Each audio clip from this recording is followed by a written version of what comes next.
में कलम हो तो स्याही न रहे। बिस्मिल्लाहिर्रहमानिर्रहीम। शाज़मान अकबर फ्रॉम चैनल अदबगाह। आज हम स्टार्ट करने जा रहे हैं 10th क्लास की केमिस्ट्री, जिसमें चैप्टर नंबर 1 है केमिकल इक्विलिब्रियम। केमिकल इक्विलिब्रियम जो लॉन्ग और शॉर्ट के हवाले से इंतहाई इंपॉर्टेंट चैप्टर, जिसमें तकरीबन जो पोर्शन है वो लॉन्ग क्वेश्चन के हवाले से है। आज हम इसका सबसे पहला टॉपिक शुरू करेंगे इंट्रोडक्शन, और उसके साथ साथ reversible reaction and dynamic equilibrium. Introduction में हम देखते हैं कि केमिकल जो इक्विलिब्रियम है उसका हमारे माहौल के अंदर क्या किरदार है, और कंप्लीट रिएक्शन से क्या मुराद है। कंप्लीट रिएक्शन ऐसे रिएक्शन को कहा जाता है जिसमें तमाम रिएक्टेंट्स जो हैं वो किस चीज में चेंज हो जाएं प्रोडक्ट्स के अंदर। मिसाल के तौर पर एक रिएक्शन है हमारे पास जिसके अंदर हमारे पास 5 मोल्स ऑफ रिएक्टेंट्स मौजूद हैं। 5 मोल्स, लेट एग्जांपल दे रहा हूं, कोई भी रिएक्शन हो सकता है, उसमें जो रिएक्टेंट्स की कंसंट्रेशन है, जो रिएक्टेंट्स की अमाउंट है वो है 5 मोल्स। अगर तो इस रिएक्शन के ये तमाम 5 मोल्स जो हैं ये चेंज हो जाते हैं प्रोडक्ट्स के अंदर, यानी कि at the end of reaction reactant कोई ना हो, तमाम के तमाम क्या हो, प्रोडक्ट्स हो, ऐसा रिएक्शन जो है वो क्या कहलाएगा, कंप्लीट रिएक्शन कहलाएगा। डिफाइन हम क्या करते हैं, a reaction in which almost all reactants are converted into products. तकरीबन तमाम रिएक्टेंट्स किस चीज में हो जाएं, प्रोडक्ट्स के अंदर चेंज हो जाएं, तो ऐसा रिएक्शन क्या कहलाता है, कंप्लीट रिएक्शन। इसके बाद केमिकल इक्विलिब्रियम का हमारे एनवायरनमेंट के अंदर क्या किरदार है, एटमॉस्फेयर के अंदर ये क्या रोल प्ले करता है, किस तरीके से हमारी एग्जिस्टेंस जो है वो केमिकल इक्विलिब्रियम के सबब है। यानी कि यहां पर भी एक शॉर्ट क्वेश्चन बनता है, वो क्या है, how our existence owes to equilibrium phenomena in atmosphere, यानी कि हमारी मौजूदगी, हमारी बका एटमॉस्फेयर में होने वाले इक्विलिब्रियम फिनोमिना की कैसे मकरूज है। उसकी एक आपको एग्जांपल देता चलूं कि एटमॉस्फेयर के अंदर दो चीजें, प्लांट्स और प्लांट्स के साथ साथ animals, plants and animals. Plants में एक प्रोसेस है जिसे हम बोलते हैं फोटोसिंथेसिस। प्लांट्स में क्या हो रही है, फोटोसिंथेसिस, और उस फोटोसिंथेसिस के नतीजे में एक बाई प्रोडक्ट बन रहा है जिसे हम क्या बोलेंगे, कार्बन डाइऑक्साइड। क्या बोलेंगे, carbon dioxide, sorry oxygen. Plants में फोटोसिंथेसिस के नतीजे में क्या प्रोड्यूस हो रही है, ऑक्सीजन, और वो ऑक्सीजन एनिमल्स इस्तेमाल कर रहे हैं किस प्रोसेस के अंदर, रेस्पिरेशन के अंदर। और इस रेस्पिरेशन के नतीजे में बाई प्रोडक्ट क्या बन रही है, इसके नतीजे में एक बाई प्रोडक्ट बन रहा है कार्बन डाइऑक्साइड, जो कि इस्तेमाल करते हैं प्लांट्स फोटोसिंथेसिस प्रोसेस में। इस तरीके से इस एटमॉस्फेयर में होने वाले दो रिएक्शंस के दरमियान एक इक्विलिब्रियम, एक इक्वालिटी जो है वो कायम है, और यही इक्वालिटी है जिसकी वजह से हम जो है वो क्या कर रहे हैं, एग्जिस्ट कर पा रहे हैं। यानी कि अगर इन दोनों में इक्वालिटी ना हो, अगर इन दोनों के अंदर फोटोसिंथेसिस और इसके साथ साथ रेस्पिरेशन के अंदर इक्वालिटी ना हो, तो इट मींस एग्जिस्टेंस जो है पॉसिबल नहीं है। प्लांट्स को कार्बन डाइऑक्साइड नहीं मिलेगी फोटोसिंथेसिस के लिए, और एनिमल्स को ऑक्सीजन नहीं मिलेगी, या मिलेगी तो इनकम्प्लीट, या जो ऐसी ऑक्सीजन और कार्बन डाइऑक्साइड जिसकी मिकदार थोड़ी हो, तो हमारी एग्जिस्टेंस जो है वो पॉसिबल नहीं हो जाएगी। इसी वजह से कहा जाता है कि एटमॉस्फेयर में होने वाला ये एक इक्विलिब्रियम फिनोमिना है जिसकी वजह से हम एग्जिस्ट कर पा रहे हैं, और यही वजह है our existence owes to equilibrium phenomena in atmosphere. अब हम आते हैं अपने असल टॉपिक रिवर्सिबल रिएक्शन और डायनामिक इक्विलिब्रियम की तरफ। इसमें सबसे पहली जो बात है वो है रिएक्टेंट्स एंड प्रोडक्ट्स। रिएक्टेंट्स क्या हैं, प्रोडक्ट्स क्या हैं। मैं एक रिएक्शन लिखता हूं, reaction between hydrogen and iodine, hydrogen and iodine. Hydrogen और आयोडीन के दरमियान एक रिएक्शन है जिसके नतीजे में क्या बनता है, जिसके नतीजे में बनता है हाइड्रोजन आयोडाइड। जिसके नतीजे में क्या बनेगा? Hydrogen iodide. फिलहाल जस्ट हम एक रिएक्शन लिखते हैं, रिवर्सिबल इरिवर्सिबल को बाद में देखेंगे। इसमें हाइड्रोजन और आयोडीन, इस रिएक्शन में ऐसी सब्सटेंसेस हैं जो रिएक्ट कर रही हैं। तो किसी भी रिएक्शन में रिएक्ट करने वाली सब्सटेंसेस को क्या बोला जाता है? These substances are called reactants. और इन दो रिएक्ट करने वाली सब्सटेंसेस के नतीजे में जो एक न्यू सब्सटेंस बनी है, जिसे हम हाइड्रोजन आयोडाइड का नाम देते हैं, this one is called product. तो हम डिफाइन करेंगे रिएक्टेंट्स एंड प्रोडक्ट्स को, substances which combine which react in a chemical reaction.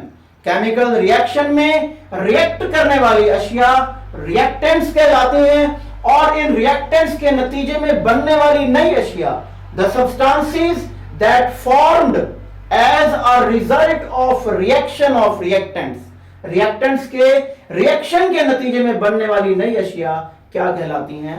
Products कहलाती हैं। इसके बाद हम आते हैं इरिवर्सिबल और रिवर्सिबल रिएक्शंस की जानिब, जिनका बोर्ड के अंदर जो एग्जामिनर सवाल पूछता है, what are irreversible reactions, give example, या वो पूछता है राइट द कैरेक्टरिस्टिक्स या write the features of irreversible reaction, ऐसे ही, या what is the difference between reversible and irreversible reactions.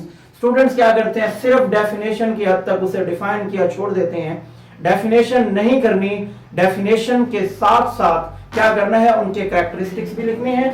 तो सबसे पहले अब हम आते हैं इरिवर्सिबल रिएक्शन की जानिब। इरिवर्स यानी कि ऐसी चीज जो रिवर्स ना हो सके। रिवर्स का क्या मतलब है? रिएक्शन में हम देखते हैं आमतौर पर ऐसी सब्सटेंसेस जो कंबाइन होती हैं, रिएक्टेंट्स कहलाती हैं। रिएक्ट होने के बाद वो एक नई सब्सटेंसेस बनाती हैं जिन्हें हम प्रोडक्ट्स बोलते हैं। इसके रिवर्स होने का क्या मतलब है? कि प्रोडक्ट जो है दोबारा रिएक्टेंट के अंदर चेंज ना हो सके। तो इरिवर्सिबल रिएक्शन जो रिवर्स ना किया जा सके, जो दोबारा वापस ना आ सके, तो ऐसा रिएक्शन जिसमें प्रोडक्ट्स रिकंबाइन होकर रिएक्टेंट्स ना बना सकें, ऐसे रिएक्शन को क्या बोला जाएगा? Irreversible reactions. यानी कि डेफिनेशन हम क्या करते हैं? The reactions in which products never recombine, the reaction in which products never recombine to form reactants are called irreversible reactions. ऐसे रिएक्शंस को क्या बोला जाएगा? इरिवर्सिबल रिएक्शंस के कैरेक्टरिस्टिक्स क्या हैं, इनके फीचर्स क्या हैं? सबसे पहली बात, these reactions are goes to completion, ये रिएक्शंस कंप्लीट होते हैं, ये रिएक्शन इख्तिताम तक पहुंचते हैं। जाहिर बात है, जब रिएक्टेंट्स प्रोडक्ट में चेंज होते रहेंगे, दोबारा रिएक्टेंट बन ही नहीं रहे, यानी कि रिएक्शन के एंड होने पर रिएक्शन मिक्सचर में रिएक्टेंट्स नहीं होंगे, ऑल प्रोडक्ट्स होंगे। और ऐसा रिएक्शन जिसमें ऑलमोस्ट ऑल प्रोडक्ट्स मौजूद हों, वो रिएक्शन क्या कहलाता है? Complete reaction. तो हम कहते हैं दीज रिएक्शंस जो हैं goes to completion, these reaction goes to completion, ये तकमील तक पहुंचने वाले रिएक्शन हैं। इसके बाद these reactions are represented by putting a single arrow reactant और प्रोडक्ट्स के दरमियान सिंगल एरो लगाने से। फॉर एग्जांपल, हमारे पास एक रिएक्शन है हाइड्रोजन एंड ऑक्सीजन का, जिसमें वो क्या बनाता है? H2O। ये मैंने अनबैलेंस्ड इक्वेशन लिखी। अब देखें, मैंने सिंगल एरो से रिप्रेजेंट किया, तो these reactions are called irreversible reactions. Characteristics हैं, this reaction goes to completion represented by putting a single arrow between reactants and products. इसके बाद हम आते हैं reversible reactions की जानिब, जिनके अंदर हमारे पास इक्विलिब्रियम स्टेट जो है वो हासिल होती है। डेफिनेशन क्या है? reactions in which products can recombine to form reactants, products जो है रिकंबाइन होकर क्या बना सकें, रिएक्टेंट्स बना सकें, प्रोडक्ट्स दोबारा रिकंबाइन होकर रिएक्टेंट में चेंज हो जाएं। यानी कि अगर वाटर बना है तो वो वाटर दोबारा हाइड्रोजन और ऑक्सीजन भी बनाए, या यानी कि हाइड्रोजन आयोडाइड बना है तो वो दोबारा डिकम्पोज हो हाइड्रोजन और आयोडीन में। ऐसे रिएक्शंस क्या कहलाते हैं, रिवर्सिबल, यानी कि जो रिवर्स हो सकें, प्रोडक्ट दोबारा रिएक्टेंट्स बना सकें, ऐसे रिएक्शन क्या कहलाएंगे, रिवर्सिबल रिएक्शंस। इनके फीचर्स क्या हैं, सबसे पहला जो इनका फीचर है, they are represented by putting a double arrow, reactant और प्रोडक्ट के दरमियान डबल एरो पुट करके इन्हें रिप्रेजेंट किया जाता है। फॉर एग्जांपल, मैं हाइड्रोजन और आयोडीन का अगर रिएक्शन लिखूं तो मुझे डबल एरो लगाना पड़ेगा ये चीज रिप्रेजेंट करने के लिए कि ये रिएक्शन क्या है, रिवर्सिबल रिएक्शन है। ऐसे ही दे प्रोसीड इन बोथ डायरेक्शंस, इनकी दो डायरेक्शंस हैं, पहली फॉरवर्ड और दूसरी रिवर्स, दो डायरेक्शंस में होंगे, एक होगी फॉरवर्ड और दूसरी होगी रिवर्स डायरेक्शन। और इसके अलावा अगर हम बात करें तो these reactions never goes to completion, ये रिएक्शन कभी भी इख्तिताम तक नहीं पहुंचते। रीजन वही है, कंप्लीट रिएक्शन की हम डेफिनेशन पढ़ चुके हैं, जिसमें तमाम जो है वो क्या मौजूद होते हैं, जिसमें ऑल प्रोडक्ट्स हों, तमाम रिएक्टेंट प्रोडक्ट बना चुके हों। ये रिएक्शन कंप्लीट क्यों नहीं होते, क्योंकि प्रोडक्ट दोबारा रिएक्टेंट बनाने लग जाते हैं। लेकिन जब प्रोडक्ट रिएक्टेंट बना रहे होंगे, इसका मतलब रिएक्शन मिक्सचर के अंदर अभी भी रिएक्टेंट मौजूद हैं, और अगर रिएक्शन मिक्सचर के अंदर रिएक्टेंट मौजूद हो, इट मींस वो तमाम प्रोडक्ट नहीं बने, और ऐसा रिएक्शन जो है वो इनकम्प्लीट होता है, ये रिएक्शन कंप्लीशन तक नहीं पहुंचते। और ये क्वेश्चन बोर्ड के पेपर में भी आता है, Why reversible reaction never goes to completion?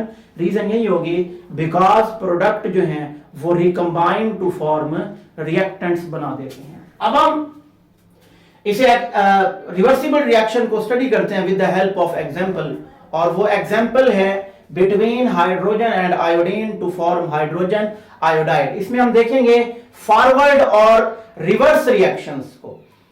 अब इसे ही क्यों स्टडी करते हैं, बिकॉज इसमें हमारे पास एक रिएक्टेंट आयोडीन जो है वो कलर लगता है, और वो कलर है पर्पल कलर, ये एमसीक्यूज में भी पूछा जाता है। और एक प्रोडक्ट जो बनता है हाइड्रोजन आयोडाइड, ये कलरलेस है, जिसकी वजह से ये रिएक्शन इजीली ऑब्जर्वेबल है, और इसी वजह से इसी रिएक्शन को स्टडी किया जाता है रिवर्सिबल रिएक्शन को समझने के लिए। अब इस रिएक्शन में हमारे पास देखते हैं हाइड्रोजन और आयोडीन, हाइड्रोजन एंड आयोडीन ये मिलकर क्या बना देते हैं, हाइड्रोजन आयोडाइड। इक्वेशन मैंने बैलेंस्ड लिखी है, यहां पर इसे हीट करना पड़ता है। हीट क्यों करते हैं, क्योंकि रूम टेम्परेचर के ऊपर आयोडीन रिएक्ट नहीं करती, इसकी रिएक्टिविटी लो है, इसीलिए इसे हीट चाहिए होती है ताकि ये रिएक्ट करके हाइड्रोजन आयोडाइड बना सके। इस रिएक्शन में देखा जाए तो ये दो रिएक्टेंट्स हैं, रिएक्टेंट ने प्रोडक्ट बनाया है और डायरेक्शन है left to right.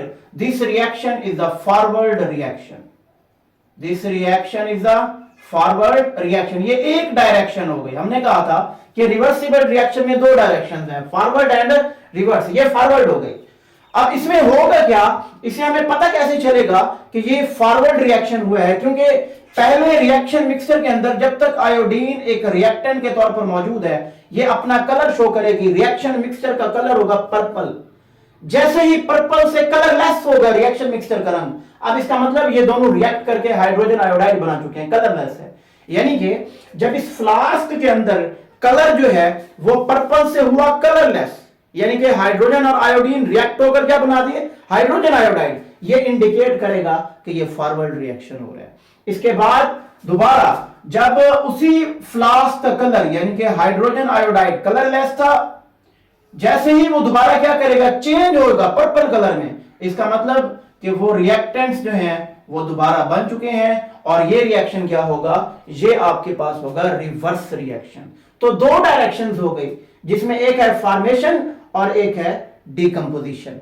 Formation and decomposition, formation में पर्पल से कलरलेस फॉरवर्ड रिएक्शन, और डिकम्पोजिशन में हमारे पास कलरलेस से दोबारा पर्पल कलर जो है वो आ जाएगा इस हमारे पास थर्मस फ्लास्क के अंदर। यानी कि इस तरीके से हमने ऑब्जर्व किया कि ये एक रिवर्सिबल रिएक्शन है जिसमें फॉरवर्ड डायरेक्शन भी है, जिसमें रिवर्स डायरेक्शन भी है, और ऐसे ये रिएक्शन दोनों डायरेक्शंस के अंदर चलता रहेगा, नेवर गोज टू कंप्लीशन। ये रिएक्शन कंप्लीट नहीं होगा लेकिन तब तक जब तक ये फ्लास्क ऊपर से क्लोज्ड है। Is it clear? तो इस एग्जाम्पल के बाद हम एक और एग्जाम्पल देखते हैं। वो एग्जाम्पल है कैल्शियम कार्बोनेट की, जिसमें हमारे पास क्या होता है, कैल्शियम ऑक्साइड और कार्बन डाइऑक्साइड जो है, क्विकलाइम और कार्बन डाइऑक्साइड क्या बना देते हैं, कैल्शियम कार्बोनेट लाइमस्टोन बनाते हैं। ये आपके पास है फॉर्मेशन, और दोबारा इसकी डिकम्पोजिशन होगी, CaCO3 दोबारा डिकम्पोज होगा तो कैल्शियम ऑक्साइड और कार्बन डाइऑक्साइड बनेगा। इसमें हमारे पास कैल्शियम कार्बन डाइऑक्साइड है जो कि गैस है। जब तक ये फ्लास्क ये बीकर ओपन है तो कार्बन डाइऑक्साइड बाहर एस्केप हो जाएगी। इसके एस्केप होते ही बीकर के अंदर कैल्शियम ऑक्साइड बचेगा, और कैल्शियम ऑक्साइड दोबारा कैल्शियम कार्बोनेट बनाने की सलाहियत नहीं रखता है। तो ये रिएक्शन यहां पर रिवर्सिबल नहीं होगा बल्कि ये कंप्लीट हो जाएगा। अब ये इरिवर्सिबल हो गया, यानी कि रिवर्सिबल रिएक्शन अगर हमने हासिल करना है, दोनों रिएक्शंस का रेट हम देखना चाहते हैं, तो हमें सिस्टम को ऊपर से क्या करना पड़ेगा, क्लोज, ताकि जो गैसियस स्टेट में बनने वाले प्रोडक्ट्स हैं वो बाहर ना निकल सकें, और ये रिएक्शन ऐसे ही फॉरवर्ड और रिवर्स डायरेक्शंस में चलता रहे, और हमारे पास रिएक्शन मिक्सचर की जो कंपोजिशन है वो कांस्टेंट रहे, ताकि कौन सी स्टेट कायम हो, केमिकल इक्विलिब्रियम स्टेट कायम हो सके। तो क्लोज सिस्टम में क्या रिएक्शन होगा, कैल्शियम कार्बोनेट जब डिकम्पोजिशन होगी इसकी, कैल्शियम ऑक्साइड और कार्बन डाइऑक्साइड बनेगा। अब ये कार्बन डाइऑक्साइड बाहर एस्केप नहीं हो सकता, जिसकी वजह से कैल्शियम ऑक्साइड और कार्बन डाइऑक्साइड दोबारा रिएक्ट करेंगे और दोबारा से COCO3 बनेगा। ऐसे ही फिर इसकी डिकम्पोजिशन, ये बनेंगे, फिर ये कंबाइन होकर ये बनाएगा। फॉरवर्ड और रिवर्स रिएक्शन अपोजिट डायरेक्शंस में इक्वल रेट पर चलते रहेंगे, और एक ऐसी स्टेट अचीव होगी जिसमें रिएक्शन मिक्सचर की कंपोजिशन जो है वो कांस्टेंट रहेगी। उस स्टेट को हम क्या बोलते हैं, केमिकल इक्विलिब्रियम स्टेट के नाम से जाना जाता है। तो केमिकल इक्विलिब्रियम से सिर्फ और सिर्फ कहां पर अचीव होगी, रिवर्सिबल रिएक्शन के अंदर और क्लोज सिस्टम के अंदर। ओपन सिस्टम में अचीव नहीं होगी क्योंकि रिएक्टेंट्स जो है वो बाहर एस्केप हो जाते हैं। ठीक है, डेफिनेशन क्या होगी हमारे पास केमिकल इक्विलिब्रियम स्टेट की, a reaction in which forward and reverse reaction becomes at equal rates but in opposite direction and composition of reaction mixture remains constant is called chemical equilibrium state। यानी कि ऐसा reaction जिसमें forward और reverse, यानी कि reversible equilibrium की बात हो, रिवर्सिबल रिएक्शन की बात हो रही है। फॉरवर्ड रिएक्टेंट से प्रोडक्ट, फिर रिवर्स प्रोडक्ट से रिएक्टेंट्स, ये दोनों रिएक्शन इक्वल रेट पर अपोजिट डायरेक्शंस में होते रहे, और रिएक्शन मिक्सचर की कंपोजिशन कांस्टेंट रहे। क्यों कांस्टेंट रहती है, क्योंकि सिस्टम क्लोज होता है, कोई भी चीज ना बाहर जाएगी और ना ही कोई चीज अंदर आएगी। Composition of reaction mixture remains constant. तो ऐसी स्टेट को हम क्या बोलते हैं, केमिकल इक्विलिब्रियम स्टेट। इसकी दो टाइप्स, और कैसे अचीव होती है उसे ग्राफ की मदद से हम अपने नेक्स्ट लेक्चर में इंशाल्लाह स्टडी करेंगे। आज का ये हमारा टॉपिक यहीं पर एंड होता है। अल्लाह हाफिज।